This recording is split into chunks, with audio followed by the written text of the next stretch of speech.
Pagi ini mau lanjut pasang cagar. Semoga berhasil kali ini. Udah dimatiin kompornya?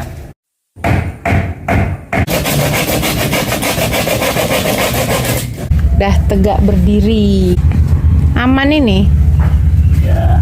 Jauh lebih kokoh. Satu sentuhan ya. Nanti tangkap ikannya gampang. Enggak, biar. Pekerjaan berlanjut dengan menyiram tanaman. Karena sudah masuk musim kering, tanaman di halaman ini wajib disiram setiap hari supaya tetap segar.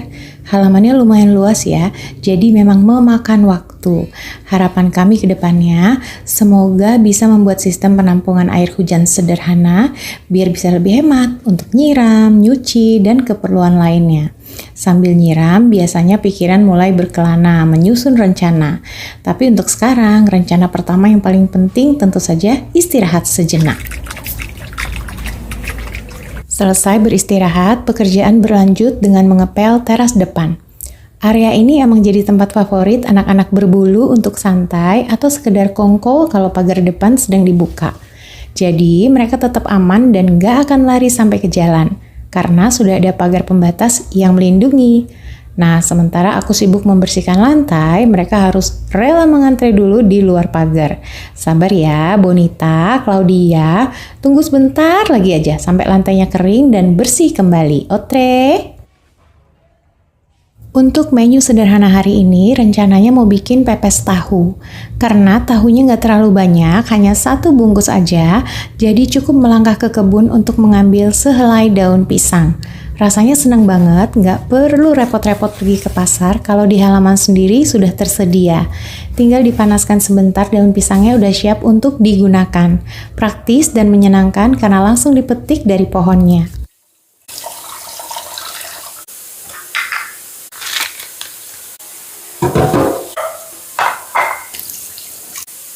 Baru mau masak dan kita ngobrol, aku udah siapin bahan-bahannya mau bikin pepes tahu pakai jagung, tahu, telur, jagung, terus mau goreng ayam tanpa ungkep. Tapi barusan Pak Bambang telepon, aku ada orderan ke Magelang. Artinya aku yang harus jemput anak sekolah. Jadi ayamnya aja yang tak olah, ini bisa tunggu. Jadi kita jemput anak sekolah. Sebenarnya bisa sih ya kalau aku masak dulu, cuman kasihan nanti takut kemarin udah kesiangan dia pulangnya. Masa hari ini kesiangan lagi. Ini aja yang tak goreng dulu.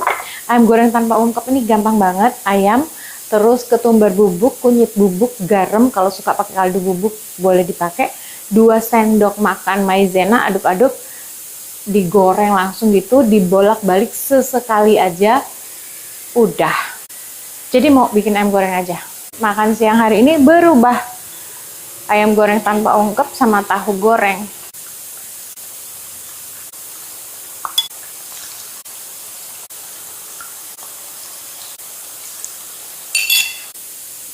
Lagi asik-asik setrika, tiba-tiba kepikiran. Pernah nggak sih kalian ngerasa kayak udah berusaha yang terbaik, tapi tetap aja ada omongan orang, ada komentar miring. Jadi ada omongan tidak bisa mengatur keuangan suami. Itu menyakitkan loh, karena udah masuk ranah privasi rumah tangga orang.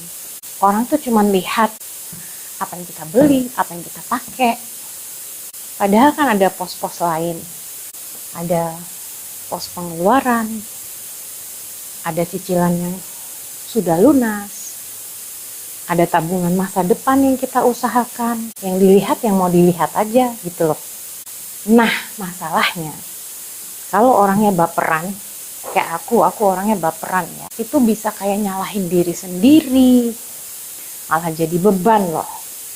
Satu hal yang harus kita ingat, yang aku selalu mengingatkan diriku sendiri, orang ngomong apa itu kita nggak bisa atur.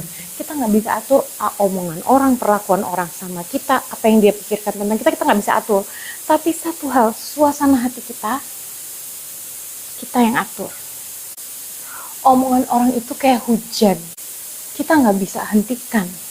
Tapi kita bisa pakai payung, kita bisa payungan supaya kita nggak basah kuyup alias sakit hati, you know.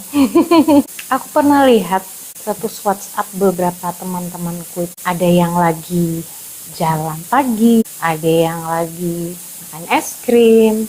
Captionnya itu tuh semua mirip-mirip gitu. Menjaga kewarasan hati, healing tipis-tipis. Ya kayak gitu-gitulah kira-kira captionnya tuh mirip-mirip gitu. Self-care, merawat diri, to care for ourselves penting ya.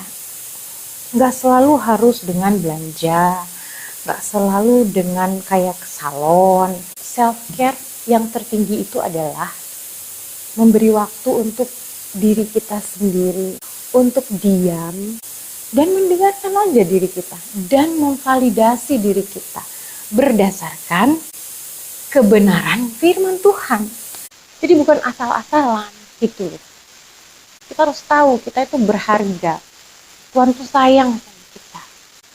Kita harus bilang, ingetin diri ini selalu. Siapa kita di mata Tuhan itu penting. Terserah orang ngomong apa, itu hak mereka. Tapi kita juga punya hak untuk mengingatkan siapa kita. Masalah isi dapur kita, rumah tangga kita sendiri yang paling tahu dan Tuhan. Percaya aja. Banyak sekali ayat-ayat itu yang menguatkan ya. Berkatnya selalu baru setiap pagi. Dina sambil nyisir, Dina berkatnya selalu baru setiap pagi. Percaya Dina, kamu tidak pernah berjalan sendirian. Ada tangan Tuhan yang menuntun kamu. Ada Roh Kudus di dalam hatimu yang mengajarkan dan mengingatkan kamu. Pikirkan semua yang baik, semua yang mulia, semua yang manis, semua yang sedap didengar. Pikirkan semua itu Dina. Wherever you look, blessing. Banyak sekali ya. Kamu akan hidupmu seperti pohon yang ditanam di tepi aliran air. Yang daunnya tetap hijau. Tidak mengenal panas terik. Kadang kalau udah sendiri, terus perkatakan semua kebenaran firman itu, semua janji-janji Tuhan itu, sampai terharu banget gitu loh. Wah, He heals broken hearted and He binds up their wound.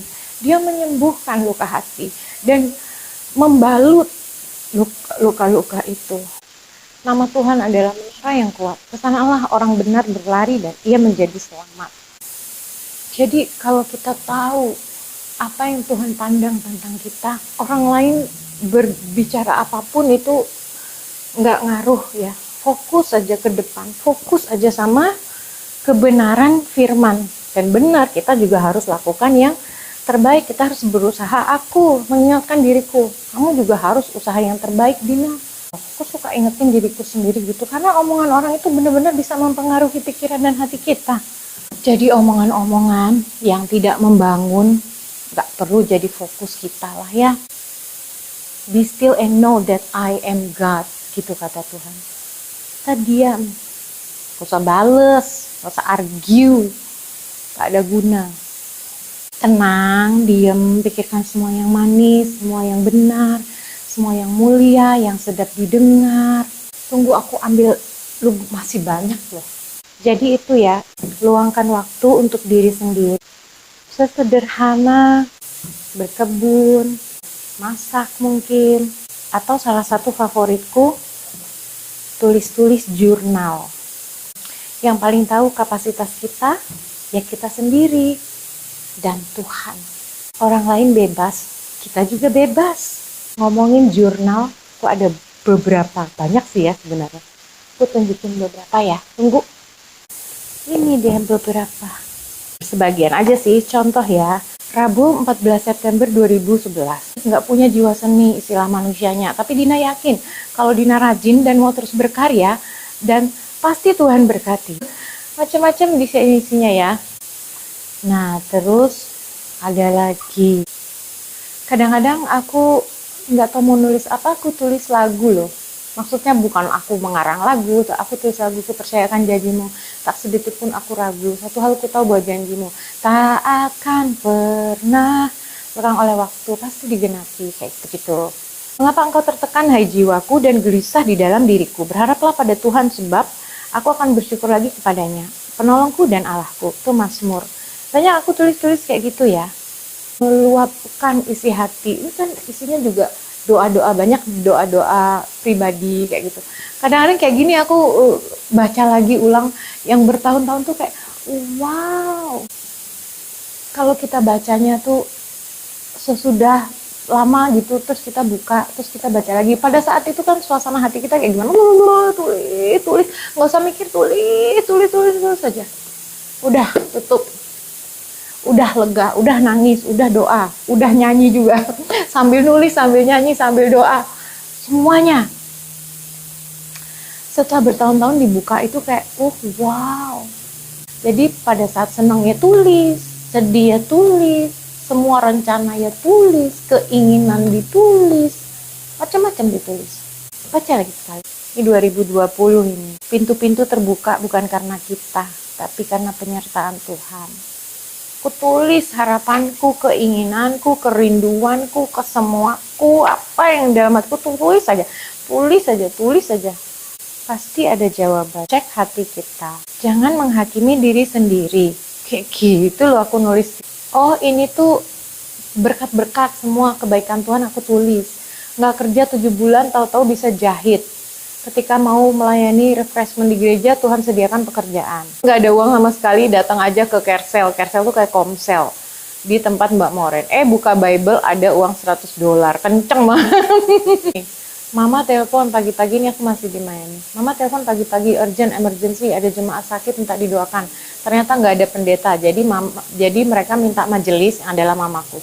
Sedangkan Kak Dedi lagi sakit, kakakku lagi sakit. Pas itu mamaku nggak pikir, langsung ke rumah jemaat. Pulang-pulang ada temennya mama di rumah, bawain roti, kopi, dan makanan buat breakfast. Katanya pengen makan bareng. Wih, nggak pernah ngelamar kerja, dilamar sama Pinong 2 kali. Gak pernah ngelamar kerja, dilamar ya. Dilamar pekerjaan. Hanya Tuhan yang bisa mempertemukan Dina dan Bambang tepat pada waktunya dan tempatnya. Bisa berhenti ngerokok. Nggak punya atau belum punya anak jasmani. Ada Gabriel, Isabella, Ryan. Ini belum ada Daniel, aku tulis. Wow, banyak loh ya. Percayalah kepada Tuhan dengan segenap hatimu, dan janganlah bersandar pada pengertianmu sendiri. Kayak gini tuh harus ditulis, semua kebaikan Tuhan ditulis. Pas suasana hati lagi gimana, lagi baper, lagi apa, buka, baca, ulang, lihat semua kebaikan Tuhan. Pas khawatir, catet aja, nggak usah pikir, nggak usah mau tulis yang apa, nggak usah, semua yang di hati tulis aja, apa, semua tulis aja. Abis itu nangis, abis itu lega. Suatu hari bisa dibaca. Anakku juga baca loh. It's okay, he can read this. Dia boleh baca, ini testimoni kebaikan Tuhan. Setrikaan lagi sedikit aja. Jadi intinya kita nggak punya kontrol atas orang lain, kehidupannya, pikirannya, perkataannya, tapi kita bisa kontrol diri kita sendiri. Tetap semangat ya, buat aku dan teman-teman juga. Ada firman Tuhan di Amsal. Pernahkah engkau melihat orang-orang yang cakap dalam pekerjaannya? Di hadapan raja-raja mereka akan berdiri, bukan di hadapan orang-orang hina. Pekerjaan apapun, menjahit, memasak, hal-hal sederhana. Setrika, ini sederhana loh. Tapi kalau Tuhan mau, bisa Tuhan ubah. By the way, ini tuh dari omaku loh, Oma Mengko, merajut. Itu taplak meja buat meja ini. Meja ini sebenarnya bukan buat setrika, tapi karena sumuk, aku setrika di sini aja. Biar ada angin sepoi-sepoi. Tetap semangat. Terima kasih buat waktunya. Sampai ketemu di cerita dapur berikutnya.